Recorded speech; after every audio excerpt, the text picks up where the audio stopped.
सत्साई भगत जी। 8 सितंबर को परमपिता परमेश्वर पूर्ण ब्रह्म सारी सृष्टि के रचनहार कुल मालिक सतगुरु रामपाल जी महाराज जी का जो प्रकट दिवस आने वाला है, तो आप जी पूछना चाह रहे हैं कि क्या उस दिन हम आड़ोसी पड़ोसी भाई बहनों को बुलाकर खाना या भंडारा उनको खिला सकते हैं क्या। देखिए भगत जी, हमने व्यर्थ के दान पुण्य नहीं करने हैं सतगुरु की प्राप्ति के बाद। उसके बाद जैसा हमें सतगुरु देव जी निर्देशित करते हैं, आदेशित करते हैं, या जितना उनका तत्व ज्ञान हमें परमिशन देता है, केवल उतना ही हमने काम करना है। हमने प्रकट दिवस मालिक का मनाना है, क्योंकि वो एक शुभ दिन था आप और हम सभी के लिए, जिस दिन परमात्मा सन 1951 के दिन इस पृथ्वी पर एक बार पुनः आप और हम सभी आत्माओं के लिए प्रकट हुए। तो वो अपने भाग्य को एक सराहने की बात है कि हम नीचों के लिए परमात्मा उस दिन इस पृथ्वी पे आए। तो उस याद में हमने वो दिन मनाना है। उस दिन हमने परमात्मा को भोग लगाना है 42 मिनट की भोग की आरती के साथ, जैसी भी आपकी श्रद्धा है, और बैठ के परमात्मा का सत्संग सुनना है। और आड़ोसी पड़ोसी भाई बहन उनको भी आप जी आमंत्रित जरूर कर सकते हैं, रिश्तेदारों को आमंत्रित कर सकते हैं, लेकिन इस मकसद से नहीं कि उस दिन हम कोई विशेष भोजन तैयार करेंगे, विशेष भंडारा तैयार करेंगे, या आड़ोसी पड़ोसी या रिश्तेदारों को जो हम न्योता देंगे उनको भोजन कराने से हमें कोई विशेष लाभ होगा।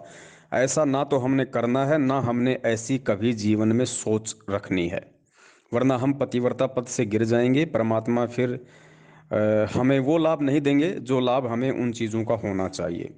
आप उनको सत्संग सुनाने के मकसद से और परमात्मा की भोग की आरती में शामिल होने की दृष्टि से, ताकि उन आत्माओं के भी कानों में जब परमेश्वर की वाणी जाए और वो आत्माएं भी जो परमेश्वर को भोग लगा हुआ प्रसाद खाएं, तो उनके भी अच्छे संस्कार बने, उनकी भी परमात्मा के सत्संगों के प्रति रुचि बढ़े, वो भी मालिक से जुड़ने की कोशिश करें।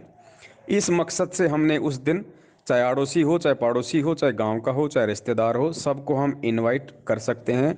अब जिसको हम इनवाइट करेंगे तो जिम्मेदारी सी बनती है, हम उन्हें चाय पानी भी पिलाएंगे, आए हुए को हम नाश्ता भी करवाएंगे। और जैसी भी भोजन भंडारे की परमात्मा ने सादगी के साथ, देखो हमने किसी भी प्रकार के मालपुए जलेबी कचौड़ी पकौड़ी, ये फालतू के आडंबर हमने नहीं करने हैं। सिंपल तरीके से जो भंडारा हमारे घर में बनता है, हमने वही भंडारा अपनी दाल रोटी या सब्जी बनानी है। और ठीक है, साथ में हम खीर बना सकते हैं, हम खीर बना सकते हैं उस दिन। और जो भी परमेश्वर को हमने हलवा का भोग लगाया है वो चीज़ें, बस वही सादा भोजन हमने करना है, और उसी प्रकार का सादा भोजन हमने आए हुए अन्य भाई बहनों को करवाना है। और मकसद केवल यही होना चाहिए कि ये आत्मा यहाँ आए तो इनके कानों में परमात्मा का सत्संग पड़े, इनके कानों में परमात्मा की वाणी पड़े। और भंडारा उनको पहले मत करवाना, पहले मालिक को भोग लगाना, भोग लगाने के बाद कम से कम 1-1.5 घंटे बैठ के वहाँ पे परमात्मा का सत्संग चलाना, सत्संग सुनाने के बाद उनको भोजन भंडारा करवाना।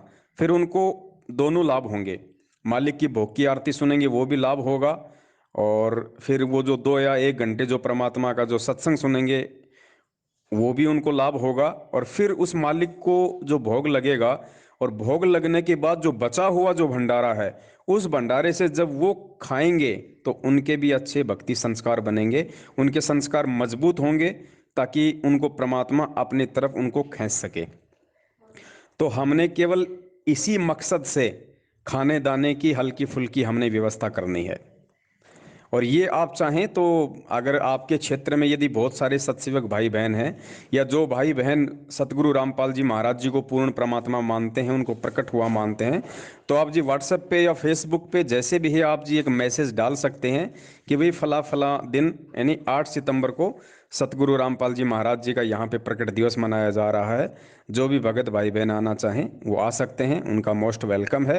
तो यदि 100, 150, 200 भगत भाई बहन इकट्ठे होते हैं तो कोई दिक्कत नहीं, मालिक का मिलके प्रकट दिवस मनाओ, आए हुए को भोजन भंडारा करवाओ, जैसी भी आपकी श्रद्धा है, आपकी आर्थिक स्थिति है। ऐसा नहीं कि आपकी आर्थिक स्थिति बहुत अच्छी है तो आप 56 प्रकार की मिठाइयाँ खिला दोगे, नहीं।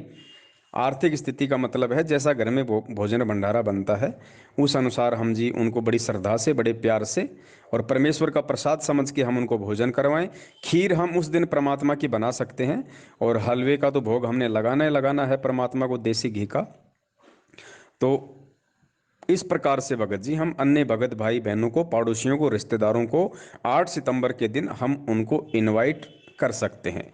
यानी आप समझ गए होंगे कि हमारा जो भाव है या हमारी जो सोच है वो परमेश्वर के ज्ञान आधार से वो किसी को स्पेशली भोजन भंडारे करवाने के मकसद से या उनको भोजन भंडारा करवाएंगे तो हमें कोई लाभ मिलेगा, हमें कोई पुण्य मिलेगा, ये सोच के बिल्कुल भी नहीं करना। अगर ये सोच के करेंगे तो हम मार खा जाएंगे, क्योंकि हम परमात्मा की मर्यादाओं से गिर जाएंगे। बाकी उस दिन परमात्मा का प्रकट दिवस है, ज्यादा से ज्यादा लोग वहां आ सकें और परमात्मा का वो सत्संग सुने, परमेश्वर की भोग आरती में शामिल हों, परमात्मा का भोग प्रसाद खाएं, जिससे उनके पुण्य बनने शुरू हों, उनके संस्कार बने। इस मकसद से आप उनको अपने घर पे इनवाइट 8 सितंबर के दिन कर सकते हैं। सत साहिब, जय हो बंदी छोड़ के। मस्तक लाग रही मारे गुरु चरणा की दूर, मस्तक मारे गुरु चरणा की दूर, मस्तक जब ये धूल चढ़ी मस्तक पे, जब ये धूल धूलिता हो गई दूर, मारे गुरु चरणा की दूर। ईड़ा पिंगला